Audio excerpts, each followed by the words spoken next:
नमस्कार। 2 दिन से थोड़ा बुखार था, गले में थोड़ी खराश थी। इतवार को थोड़ा बुखार होना शुरू हुआ तो सबने सुझाव दिया कि कोरोना का वक्त चल रहा है और यही सिम्टम्स होते हैं कि कोरोना का टेस्ट करा लेना चाहिए। कल सुबह कोरोना का टेस्ट हुआ था, शाम तक रिपोर्ट नेगेटिव आई।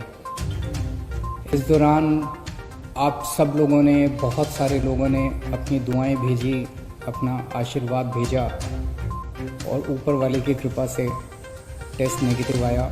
आप सब लोगों का बहुत बहुत तहे दिल से शुक्रिया जिन्होंने अपने शुभकामना संदेश भेजे। मैं अपने घर में एक कमरे में अपने आप को बंद किए हुए पिछले 2 दिन से देख रहा था। मेरा शरीर तो यहाँ था लेकिन मेरा मन इसी में था कि दिल्ली में किस तरह से और क्या क्या किया जा सकता है कोरोना को कम करने के लिए, लोगों को इलाज कराने के लिए। आज दिल्ली की जो पोजीशन है, दिल्ली में 31,000 टोटल केस हो चुके हैं।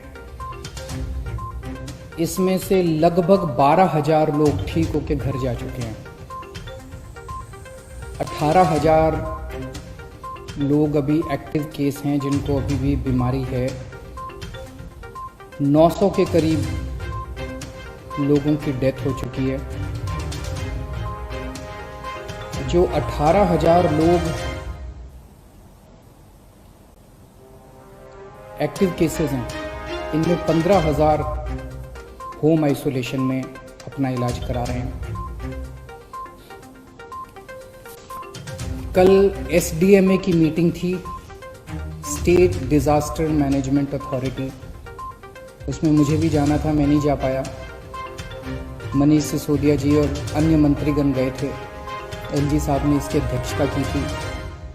वहाँ पे जो आंकड़े प्रस्तुत किए गए सरकार द्वारा,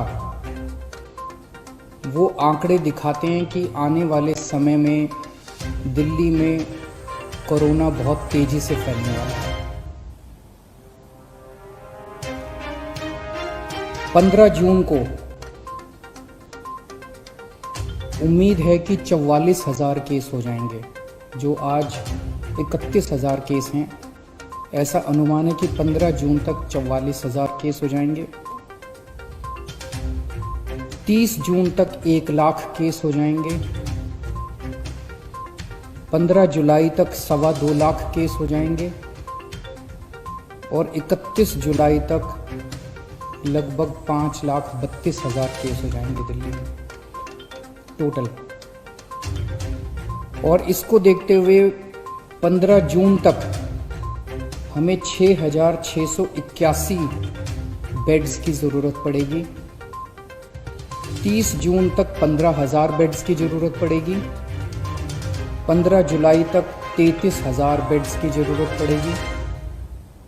31 जुलाई तक 80,000 बेड्स की ज़रूरत पड़ेगी। तो चुनौती बहुत बड़ी है। इसमें सबसे पहले तो अपने को ये करना है कि अपने आप को, हमें सबको कोरोना से बचाना है। इसे अब जन आंदोलन बनाना है। 3 बातों को, हमें मास्क पहन के घर से निकलना है, हमें बार बार हाथ धोने हैं, सैनिटाइज करने हैं और सोशल डिस्टेंसिंग करनी है। अभी तक हम कहते थे कि हमें करना है, अब हमें ये भी करना है कि अगर कोई नहीं कर रहा तो उनसे हाथ जोड़ के विनती करनी है कि भाई साहब आप भी कर लीजिए। आपकी सेहत के लिए भी अच्छा है, दूसरों की सेहत के लिए भी अच्छा है। क्योंकि अगर कोई और नहीं कर रहा तो उसकी वजह से दूसरों को फैल सकता है, उसकी वजह से कोरोना दूसरों को हो सकता है। तो इसे अब जन आंदोलन अपने को बनाना है, सबको खुद भी करना है और दूसरों से भी करवाना है। जैसे ऑड इवन में हमने जन आंदोलन किया था ना, ऑड इवन में हम भी करते थे और अगर कोई फॉलो नहीं कर रहा तो गाड़ी रोक के शीशा नीचे करके उसको कहते थे कि भाई साहब घर चले जाओ, आपका व्हीकल आज ऑड है या इवन है, ये ठीक नहीं है। ऐसे इसको भी अपने आप को जन आंदोलन बनाना है। अपने को, अपने स्वास्थ्य के लिए ये ज़रूरी है। जितना इसको फॉलो करेंगे उतना चांसेस कम हैं कि आपको कोरोना होगा। दिल्ली की कैबिनेट ने निर्णय लिया था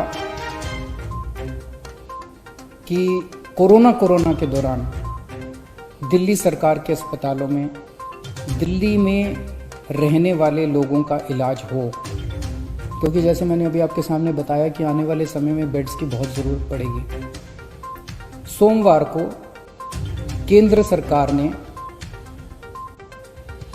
दिल्ली की कैबिनेट के उस निर्णय को पलट दिया और केंद्र सरकार ने, एलजी साहब ने आदेश जारी किया है कि दिल्ली के हर अस्पताल में सबका इलाज किया जाएगा।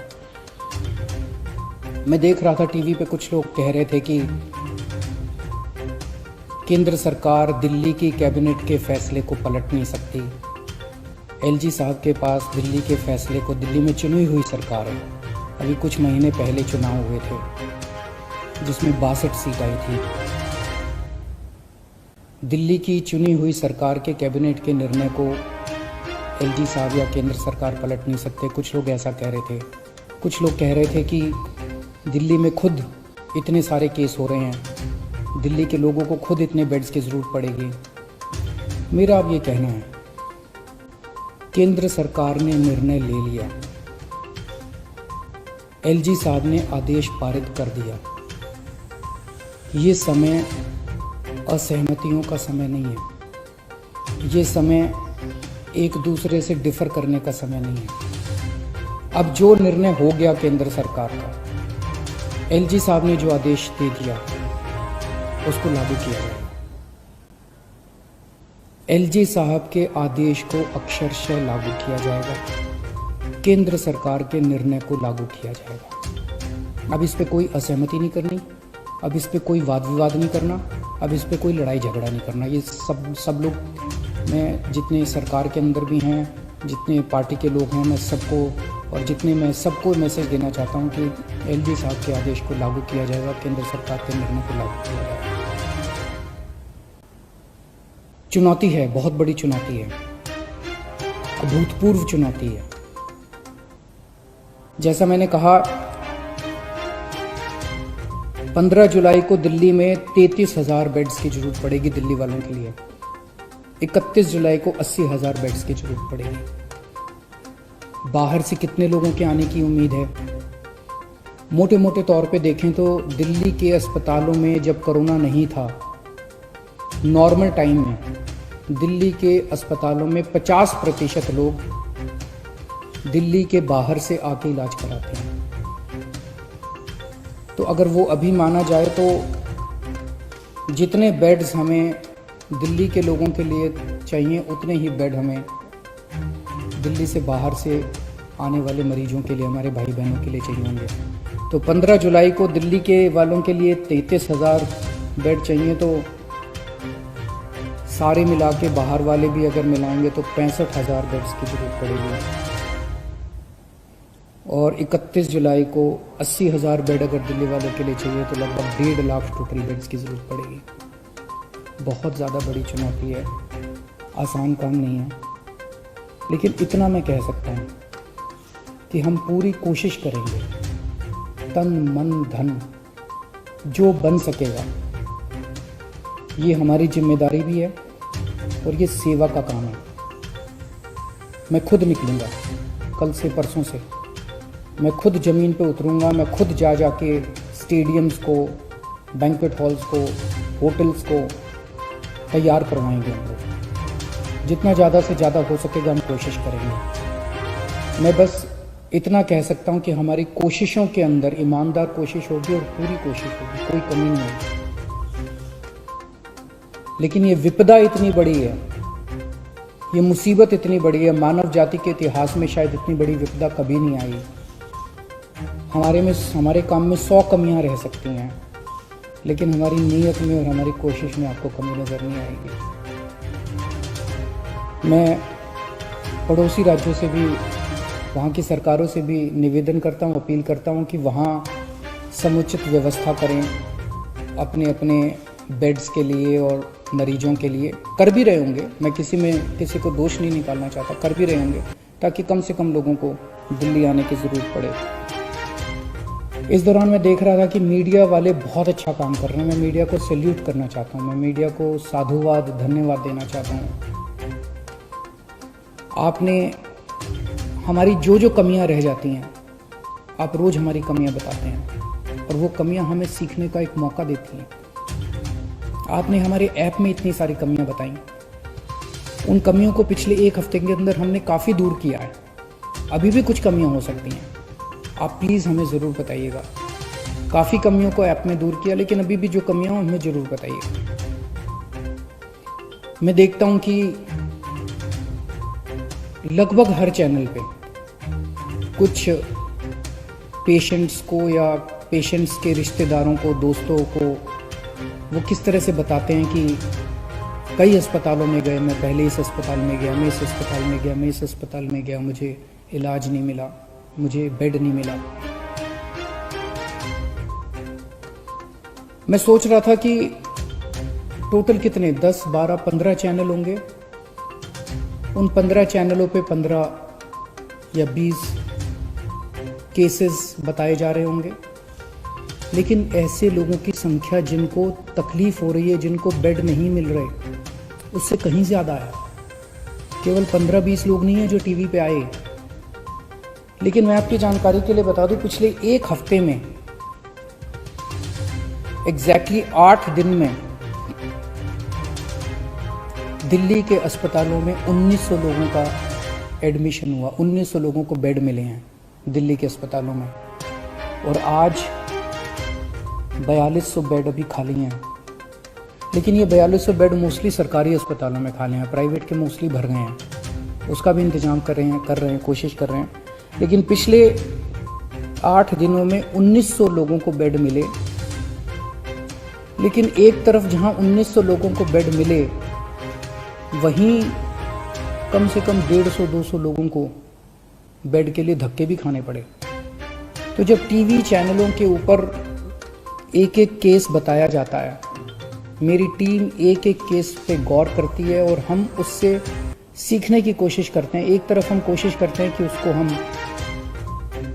उस व्यक्ति को हम उसकी विपदा दूर कर सकें, और दूसरी तरफ उसे तकलीफ क्यों हुई, हमारे सिस्टम में कहाँ कमी थी, उस कमी को सीख के उस सिस्टम की कमी को हम दूर करने की कोशिश करते हैं, ताकि आने वाले और किसी को तकलीफ ना हो। लेकिन फिर भी हम परफेक्ट नहीं हैं, सब कुछ ठीक नहीं है, अभी बहुत सारी कमियां हैं हमारे सिस्टम में, और सब कुछ लेकिन खराब भी नहीं है। काफ़ी कुछ काम हुआ भी है, हमारे डॉक्टर्स लगे हुए हैं, हमारे नर्सेस लगे हुए हैं, सरकारी ऑफिसर्स लगे हुए हैं, पुलिस वाले लगे हुए हैं, सब लोग बहुत काम कर रहे हैं। लेकिन अभी भी बहुत सारी चीज़ें ठीक करनी है। मेरी मीडिया के साथियों से निवेदन है कि इसी तरह से आप हमें अपने चैनल पे तो दिखाते ही हैं, लेकिन अगर चैनल के अलावा भी कहीं कोई आप कोई स्टोरी ना दिखा पाए, कहीं कोई कमी नजर आए, तो फ़ोन कर देना, उसको हम ठीक कराने की कोशिश करेंगे। और सबसे ज़रूरी बात, ये समय आपस में लड़ने का नहीं है, ये समय राजनीति का नहीं है। मैं देखता हूं आपस में ये पार्टियां सारी लड़ रही हैं। बीजेपी वाले आम आदमी पार्टी से लड़ रहे हैं, आम आदमी पार्टी वाले कांग्रेस से लड़ रहे हैं, कांग्रेस वाले बीजेपी से लड़ रहे हैं, वो उससे लड़ रहा है, वो उससे लड़ रहा है। अगर हम सारे आपस में लड़ते रहे तो कोरोना जीत जाएगा। और जो एक आम आदमी बैठ के टीवी चैनल देखता है, वो सोचता है यार ये क्या पार्टियां हैं, आपस में लड़ रही हैं, मेरी किसी को परवाह नहीं है। हमें आपस में नहीं लड़ना, हमें इस टाइम एकजुट होना है, हमें एक देश बनना है। जब तक सारे मिलके नहीं लड़ेंगे, बीजेपी, कांग्रेस, आम आदमी पार्टी, ये पार्टी, वो पार्टी, डॉक्टर्स, नर्सेज, पुलिस, सारी संस्थाएं, समाज सेवी संस्थाएं, धार्मिक संस्थाएं, जब तक सारा देश मिलके एक साथ नहीं लड़ेगा, तब तक हम कोरोना को नहीं जिता पाएंगे। आप सोच भी नहीं सकते कितनी बड़ी विपदा है ये। आपस में नहीं लड़ना, सारी सरकारों को मिलके, सारी संस्थाओं को मिलके, सारी पार्टियों को मिलके हमें एकजुट होके कोरोना को हराना है। अगर हम आपस में लड़े, कोरोना जीत जाएगा, और अगर हम एकजुट हो गए, हम कोरोना को हरा लेंगे। शुक्रिया।